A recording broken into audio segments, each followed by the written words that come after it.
আসসালামু আলাইকুম। প্রিয় দর্শক, অন্য মঞ্চের আলাপচারিতায় আপনাদের সকলকে আমন্ত্রণ জানাচ্ছি। গত কয়েকদিন ধরে এমন কিছু ইঙ্গিত মিলছে যে মনে হতেই পারে খুব শিগগির বড় কিছু ঘটনা ঘটতে চলেছে বাংলাদেশে। আমি আমার পূর্ববর্তী কয়েকটি এপিসোডে এই বিষয়ে বলেছিও। গতকাল শনিবার সন্ধেবেলায় বলা নেই কওয়া নেই হঠাৎ বাংলাদেশের স্থল, নৌ ও বিমান বাহিনীর ৩ প্রধান একেবারে দল বেঁধে গিয়ে হাজির হলেন যমুনায়। যমুনা প্রধান উপদেষ্টার বাসভবন। কেন প্রধান উপদেষ্টার বাসভবনে?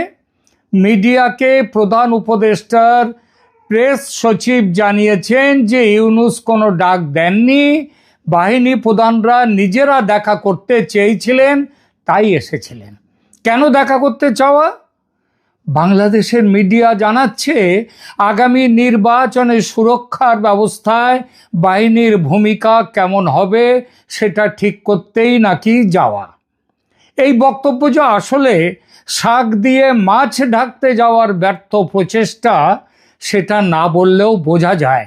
কারণ নির্বাচন পরিচালনা করা প্রধান উপদেষ্টার এখতিয়ারে পড়ে না। এটা নির্বাচন কমিশনের এখতিয়ারভুক্ত।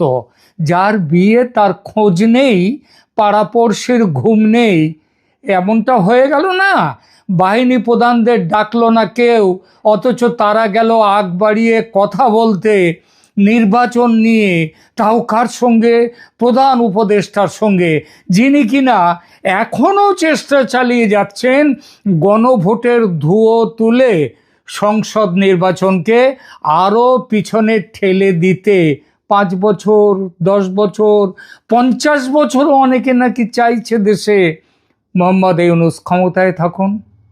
সুতরাং কোনো পাগলেও বিশ্বাস করবে না যে ইউনূসের সঙ্গে নির্বাচন নিয়ে কথা বলতে গেছেন 3 বাহিনীর 3 প্রধান। এমন জোট বেঁধে যাওয়ার কারণ নিশ্চিতভাবেই কোনো সাধারণ কারণ নয়। তা যদি না হয় তাহলে কি সেই অসাধারণ কারণ? প্রথম সম্ভাব্য কারণ, কয়েকটা কারণের কথা আমাদের মাথায় এসেছে, সেগুলো বলি। প্রথম সম্ভাব্য কারণ, ভারতের পক্ষ থেকে পুরো বাংলাদেশ সীমান্ত ও বঙ্গোপসাগরের একটি বিস্তীর্ণ অঞ্চলের আকাশ জুড়ে উড়ান নিষেধাজ্ঞা জারি হয়েছে। No to airmen. এর সহজ কথা হচ্ছে নো টার্ম। পাকিস্তানের সঙ্গে স্যার ক্রিক অঞ্চলের সীমান্ত নিয়ে সংঘর্ষের পরিস্থিতি তৈরি হয়েছে ভারতের। সেখানে নোটাম জারি করেছে ভারত, কিন্তু সেটা ভারতের পশ্চিম সীমান্তে। কিন্তু পূর্ব সীমান্তে বাংলাদেশ বর্ডারে কেন নোটাম? কারণ এখানেও হাওয়া গরম। তার পুরো দায় ডক্টর মোহাম্মদ ইউনূস ও তার মাথামোটা সাঙ্গপাঙ্গদের। ভারতের নর্থ ইস্টের 7 রাজ্যকে বাংলাদেশের মানচিত্রে ঢুকিয়ে সেই সব মানচিত্র নিয়ে বই তৈরি করে পাকিস্তানের আর্মি জেনারেলের হাতে তুলে দিয়ে ভারতের ধৈর্যচ্যুতি ঘটিয়েছেন মিয়া ইউনূস। তার আর এক প্রিয় সফর সঙ্গী ওই জামাতি ডক্টর তাহের, তিনি আবার জামাতের সর্বোচ্চ 2 নম্বর নেতা। তিনি 50 লাখ যুবসেনা নিয়ে ভারত আক্রমণ করবেন, চিকেন স্নেক কেটে দিয়ে 7 সিস্টার্স দখল করবেন, পাকিস্তান ও চীনের সঙ্গে জোট বেঁধে। এইসব প্ল্যান তিনি বলেছেন একেবারে প্রকাশ্যে। আর ভারত চুপচাপ তো তা দেখে যাবে তা তো হয় না। এবার ওষুধ দিতে তাই নেমে পড়েছে ভারত। সেই ভয়ে কি 3 বাহিনীর 3 প্রধান এসেছিলেন যমুনায়? হতেই পারে। দ্বিতীয় সম্ভাবনা, তুলসী গ্যাবার্ডের একটি মন্তব্য, অতি সাম্প্রতিক। ইউনূস সরকারের অস্তিত্ব সংকটের কারণ হয়ে উঠেছে এই তুলসী গ্যাবার্ডের একটি বক্তব্য। ডোনাল্ড ট্রাম্প, তুলসী গ্যাবার্ডের বক্তব্য বলবো, তার আগে তার ভূমিকাটা একটু ছোট্ট করে নিই। ডোনাল্ড ট্রাম্প তার প্রথম প্রেসিডেন্সিয়াল মেয়াদে 2017 থেকে 21 আমেরিকা ফার্স্ট নীতির অধীনে আমেরিকার দীর্ঘকালের যে হস্তক্ষেপবাদী পররাষ্ট্র নীতি, মানে অন্য দেশের ব্যাপারে মাথা গলিয়ে দেয়া, নাক গলিয়ে দেয়া, এই সব থেকে দূরে সরে যাওয়ার প্রতিশ্রুতি দিয়েছিলেন ট্রাম্প। তিনি তার 2017 সালের উদ্বোধনী ভাষণে রিয়াদ সফরে ঘোষণা করেছিলেন যে আমেরিকার অন্য দেশগুলোকে কিভাবে বাঁচতে হবে তার নির্দেশ দেবে না, মানে তাদের দেশের ব্যাপারে নাক গলাবে না। তবে বাস্তবতা ছিল জটিল। তিনি সিরিয়ার বাশার আল আসাদের রাসায়নিক অস্ত্র ব্যবহারের পরিপ্রেক্ষিতে 2017 সালের এপ্রিলে ক্রুজ মিসাইল হামলার আদেশ দিয়েছিলেন, যদিও তিনি রেজিম চেঞ্জের ব্যাপারটার উদ্যোগটা নেননি। ট্রাম্পের প্রথম মেয়াদ ছিল স্ববিরোধিতাপূর্ণ। একদিকে তিনি সিরিয়া থেকে 2018 সালে আমেরিকার সৈন্য প্রত্যাহারের ঘোষণা দেন, অন্যদিকে আফগানিস্তান থেকে প্রত্যাহারের জন্য তালেবানের সাথে 2020 সালে চুক্তি স্বাক্ষর করেন, সব জিনিসপত্র ফেলে রেখে চলে যান। তিনি ইরাক এবং আফগানিস্তানের ফরএভার ওয়ার্স থেকে আমেরিকাকে মুক্ত করার প্রতিশ্রুতি দিয়েছিলেন, যা তার অহস্তক্ষেপবাদী রেটরিকের মূল ভিত্তি ছিল। কিন্তু জো বাইডেন 2021 সালে ক্ষমতায় আসার পর গণতন্ত্র প্রচারের নামে আবার হস্তক্ষেপবাদী নীতিতে ফিরে আসেন। বাংলাদেশ তার এক প্রধান লক্ষ্য হয়ে ওঠে। 2023 সালের মে মাসে মার্কিন পররাষ্ট্রমন্ত্রী অ্যান্টনি ব্লিংকেন বাংলাদেশের নির্বাচন প্রক্রিয়াকে দুর্বল করার জন্য ভিসা নিষেধাজ্ঞার হুমকি দেন। শেখ হাসিনা তখনই অভিযোগ করেছিলেন যে আমেরিকা তার সরকারের বিরুদ্ধে রেজিম চেঞ্জের কৌশল অবলম্বন করছে। 2024 সালের 5 আগস্ট ছাত্র জনগণের গণ অভ্যুত্থানের মধ্যে, মানে ষড়যন্ত্রের মধ্যে, আমেরিকার ষড়যন্ত্রের মধ্যে শেখ হাসিনা পদত্যাগ করে ভারতে আশ্রয় নিতে বাধ্য হন। এরপর মোহাম্মদ ইউনূসের নেতৃত্বে একটি অন্তর্বর্তী সরকার গঠিত হয়। বাইডেন প্রশাসন দ্রুত ইউনূসকে সমর্থন জানায়। 2024 সালের 23শে সেপ্টেম্বর জো বাইডেন ব্যক্তিগতভাবে ইউনূসের সাথে দেখা করেন আমেরিকায় এবং নিউ ইয়র্কে, এবং বাংলাদেশের অন্তর্বর্তী সরকারকে আমেরিকার পূর্ণ সমর্থন প্রদান করেন। ট্রাম্প 2025 সালের ফেব্রুয়ারিতে দ্বিতীয়বার ক্ষমতায় এলেন। প্রথম দিকে তিনি বাইডেনের পথেই চলছিলেন বলে মনে হয়েছিল, কিন্তু দুটো গুরুত্বপূর্ণ নিয়োগ এই পরিস্থিতি পরিবর্তন করে দেয়। একজন পল কাপুর, ভারতীয় বংশোদ্ভূত এই নিরাপত্তা বিশেষজ্ঞকে দক্ষিণ ও মধ্য এশিয়া বিষয়ক সহকারী পররাষ্ট্রমন্ত্রী হিসেবে নিয়োগ দেওয়া হয়। কাপুর পাকিস্তানের জঙ্গিবাদ ব্যবহারের তীব্র সমালোচক এবং তার গবেষণায় প্রমাণ করেছেন যে পাকিস্তানের জিহাদি গ্রুপ ব্যবহার তাদের রাষ্ট্রীয় নীতি। এবং দ্বিতীয় নিযুক্তি তুলসী গাবার্ড, হিন্দু ধর্ম অবলম্বী এই প্রাক্তন কংগ্রেসম্যানকে জাতীয় গোয়েন্দা পরিচালক হিসেবে নিয়োগ দেওয়া হয়েছে। 2025 সালের 31শে অক্টোবর এই তুলসী গ্যাবার্ড করলেন কি, বাহরিনের মানামা ডায়ালগে একটা বৈঠকে সম্মেলনে তিনি এক ঐতিহাসিক ঘোষণা দিলেন। দশকে তিনি কি বললেন, তার বাংলা অর্থটা ঠিক এইভাবেই: দশকের পর দশক ধরে আমাদের পররাষ্ট্র নীতি রেজিম চেঞ্জ বা নেশন বিল্ডিংয়ের একটি প্রতিক্রিয়াশীল এবং অন্তহীন চক্রে আটকে ছিল। এর ফলে আমরা যত না বন্ধু পেয়েছি তার থেকে শত্রু পেয়েছি বেশি। সেই যুগ এখন শেষ। আর এই রেজিম চেঞ্জ মানে একটা দেশের ক্ষমতার পরিবর্তন করানো, সেই উদ্যোগ নেবে না আমেরিকা। গাবার্ড স্পষ্ট করে বলেন যে আমেরিকা আর সরকার উৎখাত করে তার নিজের শাসন ব্যবস্থা, নিজের যে পছন্দ অন্য দেশের উপরে চাপিয়ে দেবে না। তিনি যুক্তি দেন যে এই নীতির কি ফল ছিল, যে হাজার হাজার লক্ষ লক্ষ কোটি ডলার খরচ, অগণিত প্রাণহানি এবং অনেক ক্ষেত্রে আরও বড় নিরাপত্তা হুমকি, এবং আইসিসের মতো ইসলামী সন্ত্রাসী গ্রুপের উত্থান। আর তুলসী গাবার্ডের এই ঘোষণা বাংলাদেশের ইউনূস সরকারের জন্য মহা আশঙ্কা নিয়ে এসেছে। তুলসী গাবার্ডের এই ঘোষণা ইউনূস সরকারের জন্য বিপদ ঘণ্টা। কেন বিপদ ঘণ্টা? প্রথমত, ট্রাম্পের বাংলাদেশ সম্পর্কে এর আগেই ট্রাম্প তার মনোভাব জানিয়ে দিয়েছেন 2024 সালের 31শে অক্টোবর, বাংলাদেশের সংখ্যালঘু হিন্দু ও খ্রিস্টানদের ওপর আক্রমণের তীব্র নিন্দা তিনি জানিয়ে বলেছিলেন, বাংলাদেশ সম্পূর্ণ বিশৃঙ্খলার মধ্যে রয়েছে, এটি আমার নেতৃত্ব থাকলে কখনোই ঘটতো না। দ্বিতীয়ত, তুলসী গাবার্ডের হিন্দু পরিচয়।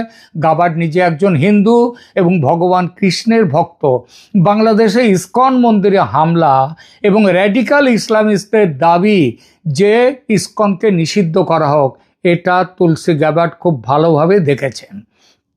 তৃতীয়ত, সংখ্যালঘু নিপীড়নের বিষয়ে উদ্বেগ। গাবার্ড 2025 সালের মার্চে দিল্লিতে এসেছিলেন। এনডিটিভিকে দেওয়া সাক্ষাৎকারে বলেন, বাংলাদেশে দীর্ঘকাল ধরে দুর্ভাগ্যজনক নিপীড়ন, হত্যা এবং ধর্মীয় সংখ্যালঘুদের, হিন্দু, বৌদ্ধ, খ্রিস্টান এবং অন্যদের উপর নির্যাতন আমেরিকা সরকার, প্রেসিডেন্ট ট্রাম্প এবং তার প্রশাসনের জন্য একটি বড় উদ্বেগের বিষয়। গাবার্ড সরাসরি সতর্ক করেছিলেন যে ইসলামী সন্ত্রাসীদের হুমকি এবং বিভিন্ন সন্ত্রাসী গ্রুপের যে প্রচেষ্টা, সেটা হলো ইসলামিক ক্যালিফেট দিয়ে শাসন করা। বাংলাদেশের নিষিদ্ধ সংগঠন হিজবুত তাহরির 2025 সালের মার্চে ঢাকায় ইসলামিক স্টেটের পতাকা নিয়ে বিশাল মিছিল করেছিল। সেইটা কখনোই সহ্য করা হবে না। চতুর্থত, বৈধতার সংকট। ইউনূস সরকার কোনো নির্বাচনের মাধ্যমে ক্ষমতায় আসেনি, বরং গায়ের জোরে একটি নির্বাচিত সরকারকে উৎখাত করে সেখানে ক্ষমতা নিয়েছে। এই সরকারের কোনো সাংবিধানিক বৈধতা নেই। এই সরকার বাইডেনের রেজিম চেঞ্জ নীতির ফসল। এই ফসল আর জমিতে বাংলাদেশে রাখতে চায় না আমেরিকা। তৃতীয় যে সম্ভাবনা, এবং এটাই সবচেয়ে গুরুত্বপূর্ণ, এটা হলো ভারত আমেরিকা 10 বছরের প্রতিরক্ষা চুক্তি ও তার সম্ভাব্য মারাত্মক অভিঘাত। এই চুক্তি বাংলাদেশের ইউনূস সরকারের সামনে যে বিপদ ঘনিয়ে এনেছে, সেই বিষয়ে ইউনূসের ভাবনা কি এবং সেনাপ্রধান হিসেবে তাদের সামনে কি পথ খোলা আছে, এইটা জানতে 3 বাহিনীর প্রধানের যমুনায় যাওয়া। এই সম্ভাবনা উড়িয়ে দেওয়া যায় না। গত কয়েক মাস ধরে, এতকাল ধরে কিন্তু গত কয়েক মাস ধরে বাংলাদেশ বেশ আনন্দে ছিল, কারণ বাণিজ্য শুল্ক নিয়ে, রাশিয়ার তেল কেনা নিয়ে, অপারেশন সিন্দুরে মধ্যস্থতা নিয়ে ভারত আমেরিকার সম্পর্ক চূড়ান্ত খারাপ হয়েছিল। এই সম্পর্ক যত খারাপ হয়েছে, তত পাকিস্তান আমেরিকার সম্পর্ক ঘনিষ্ঠ হয়েছে। এই ঘনিষ্ঠতা ইউনূস সরকারের যথেষ্ট আনন্দের কারণ। তারা ছাগলের 3 নম্বর বাচ্চার মতো পাকিস্তান আমেরিকার ঘনিষ্ঠতায় নিজেরা খুশিতে নাচানাচি করেছে। কিন্তু 2 দিন আগে 31শে অক্টোবরে ভারত আমেরিকা একটি প্রতিরক্ষা চুক্তি স্বাক্ষর করেছে, এবং এই চুক্তি পাকিস্তান সরকারের দুশ্চিন্তার কারণ হয়ে উঠেছে। কিন্তু পাকিস্তানের যত না দুশ্চিন্তা, তার বহুগুণ বেশি দুশ্চিন্তা বাংলাদেশের ইউনূস সরকারের। এই চুক্তির অন্যান্য ধারার সঙ্গে একটি ধারায় কি বলা হয়েছে জানেন? শুনুন, এই বিশেষ ধারাটিতে বলা হয়েছে, একটি মুক্ত, উন্মুক্ত এবং নিয়ম ভিত্তিক ইন্দো প্যাসিফিক বজায় রাখার লক্ষ্যে ভারত আমেরিকা 2 দেশ একসঙ্গে কাজ করবে। এটা পরিষ্কার। এখানে বাংলাদেশের নাম করা হলো না, কিন্তু বাংলাদেশের দিকে লক্ষ্য রাখা হয়েছে। মার্কিন প্রতিরক্ষা মন্ত্রী পিট হেগসেথ বলেছেন, এই চুক্তিটি দক্ষিণ ও দক্ষিণ পূর্ব এশিয়া সমেত সমগ্র ইন্দো প্যাসিফিক অঞ্চলের আঞ্চলিক স্থিতিশীলতা এবং অস্থিতিকর পরিবেশ প্রতিরোধের জন্য একটি মাইলস্টোন। ভারতীয় প্রতিরক্ষা মন্ত্রী রাজনাথ সিং বলেছেন, এটা আমাদের ক্রমবর্ধমান কৌশলগত একত্র যাত্রার একটি দৃঢ় পদক্ষেপ। বাস্তবের কি অর্থ দাঁড়ালো? যে আমেরিকার জোরে ইউনূস এবং তার সাঙ্গপাঙ্গরা ভারতের বিরুদ্ধে বিষাক্ত ফনা তুলছিল। পাকিস্তান আমেরিকার সুসম্পর্ক দেখে পাকিস্তানের কোলে ঢলে পড়েছিল। পাকিস্তান বাঁচাবে, আমেরিকা বাঁচাবে। ভারত আমেরিকা প্রতিরক্ষা চুক্তি স্বাক্ষরিত হতে দেখে তাদের খোয়াব ভেঙেছে। বুঝেছে বাংলাদেশ কিভাবে চলবে আগামী দিনে সেটা ঠিক করবে আর কেউ নয়, ভারত। আর এখানে ইউনূস দিশাহারা হয়ে পড়েছে। একা ইউনূস নন, আমেরিকার মুখ চেয়ে যারা স্বপ্ন দেখছিল বাংলাদেশ শাসন করবে দীর্ঘদিন, দীর্ঘ বছর, তারা চমকে গেছে, থমকে গেছে। তারেক রহমান বাংলাদেশে 7 নভেম্বর আসবেন ঠিক ছিল, তিনি আসছেন না। রাষ্ট্রপতি বঙ্গভবন থেকে বেরিয়ে এতকাল বেরোচ্ছিলেন না, এখন ভাব ভালোবাসা হয়ে গেছে। পাবনায় নিজের বাড়িতে যাবেন ঠিক ছিল, তিনিও এখন এইসব দেখে কখন কি হয় ভেবে যাত্রা বাতিল করেছেন। ওদিকে ভারতে বসে দেখুন শেখ হাসিনা হঠাৎই ভীষণ রকমের তৎপর হয়ে উঠেছেন। গত 15 মাসে এই প্রথম 3টি আন্তর্জাতিক নিউজ মিডিয়ায় যে সাক্ষাৎকার দিয়েছেন তিনি, তাই শুধু নয়, নির্বাচন নিয়ে ইউনূসকে রীতিমতো শাসিয়েছেন। বলেছেন আওয়ামী লীগকে বাদ দিয়ে ভোট করলে সে ভোট বৈধ হবে না। সবচেয়ে বড় কথা, শেখ হাসিনার এই দাবির পক্ষে দাঁড়িয়েছে বিশ্বের সমস্ত দেশ। এই সব কারণে টালমাটাল এখন ইউনূস রাজ। এই পরিস্থিতির মুখোমুখি কিভাবে হওয়া যাবে, কে কোথায় কোন দেশে পালাবে, সেই নিয়ে আলোচনা করতেই হয়তো যাওয়া।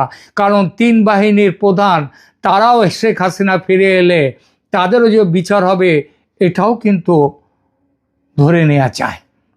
সুতরাং নির্বাচন নিয়ে আলোচনা মানুষের চোখে ধুলো দেওয়ার একটা কাঁচা চেষ্টা মাত্র। সে নয় হলো, কিন্তু এবার কি হবে বাংলাদেশে? ইউনূস কতদিন থাকছেন, কবে যাচ্ছেন, কিভাবে যাচ্ছেন? প্রিয় দর্শক, আমি আপনাদের ইতিপূর্বে একাধিক এপিসোডে বলেছি বাংলাদেশের সমস্যা দূর করার বিষয়ে ট্রাম্প তার পুরনো অবস্থানে, মানে ফেব্রুয়ারির অবস্থানে ফিরে যাচ্ছেন। কি সেই অবস্থান? বাংলাদেশের সমস্যা মেটাবার জন্য প্রধানমন্ত্রী মোদিকে দায়িত্ব দিচ্ছেন তিনি। অর্থাৎ মোদি মেটাবেন বাংলাদেশের সমস্যা। কিভাবে? অবৈধ দখলদার ও চরম ব্যর্থ ইউনূস সরকারকে বিদায় দিয়ে এবং নির্বাচনের মাধ্যমে একটি গণতান্ত্রিক সরকার প্রতিষ্ঠা করা। এখন প্রশ্ন, কোনটা আগে কোনটা পরে? আগে মুরগি না আগে মুরগির ডিম? কোনটা আগে? জামাত, এনসিপি ও অন্যান্য মৌলবাদী শক্তির হাতের পুতুল ইউনূসকে ক্ষমতায় রেখে ও তার পরিচালিত নির্বাচনে জনতার সত্যিকারের রায় প্রতিফলিত কি হতে পারে? একদমই নয়। এটা ভারত জানে, আমেরিকাও জানে। ইউনূসকে ক্ষমতায় রেখে নির্বাচন করলে সেই নির্বাচন কখনোই স্বচ্ছ হবে না, হতে পারে না। ফ্রি অ্যান্ড ফেয়ার ইলেকশনের জন্য তাই প্রথমে চাই ইউনূসের বিদায় এবং তার জায়গায় অন্য সরকার। ক্লিয়ার? এই সরকার কিভাবে গঠিত হবে? সহজ উত্তর, একটি কেয়ারটেকার সরকার বসবে, যার কাজ কেবলমাত্র নির্বাচন করা 3 মাসের মধ্যে। কিন্তু প্রশ্ন হচ্ছে, 3 মাসের মধ্যে নির্বাচন হলে সেটা কি স্বচ্ছ হতে পারবে? দেশের বর্তমান যা হাল, যেভাবে উত্তপ্ত দেশের পরিস্থিতি, যেভাবে ভেঙে পড়েছে আইন শৃঙ্খলা, তাতে নির্বাচন আর এক দফা রক্তগঙ্গা বইয়ে দেবে দেশে। এই আশঙ্কা একান্ত বাস্তব। এটা যাতে না হয় তার জন্য প্রয়োজন শক্ত শাসন, এবং এই শক্ত শাসন দিয়ে আগে দেশকে শান্ত করা, আইনের শাসন প্রতিষ্ঠা করা। কিভাবে হবে সেটা? এখানেই আসছে উঠে একটি বিকল্প ব্যবস্থার কথা, যার কথা আমি এর আগেও একটি এপিসোডে আমি বলেছি। সেটি হলো প্রধানমন্ত্রী হিসেবে শেখ হাসিনাকে ফিরিয়ে নিয়ে যাওয়া, তার হাতে দেশের দায়িত্ব তুলে দেয়া। যেহেতু তিনি নির্বাচিত প্রধানমন্ত্রী এবং এখনও পদত্যাগ করেননি, সুতরাং দখলদার ইউনূস সরকারকে হটিয়ে শেখ হাসিনার হাতে ক্ষমতা যাওয়া আন্তর্জাতিক আইন স্বীকৃত। কিন্তু সেখানে একটি নির্দেশ থাকবে শেখ হাসিনার ওপর, তিনি দেশের পরিস্থিতি শান্ত করবেন, তারপর সর্বাধিক 6 মাসের মধ্যে নির্বাচনের ব্যবস্থা করবেন। এরকম একটি পরিকল্পনা নিয়ে ভারত আমেরিকার মধ্যে কথাবার্তা চলছে। খুব শিগগিরই পল কাপুর বাংলাদেশ সফরে আসছেন, সম্ভবত এই মাসের শেষ দিকে তিনি ভারত সফরেও আসবেন। তখন এই পরিকল্পনা চূড়ান্ত হবে। এখনকার মতো এখানেই রাখছি। ভালো থাকবেন, ধন্যবাদ।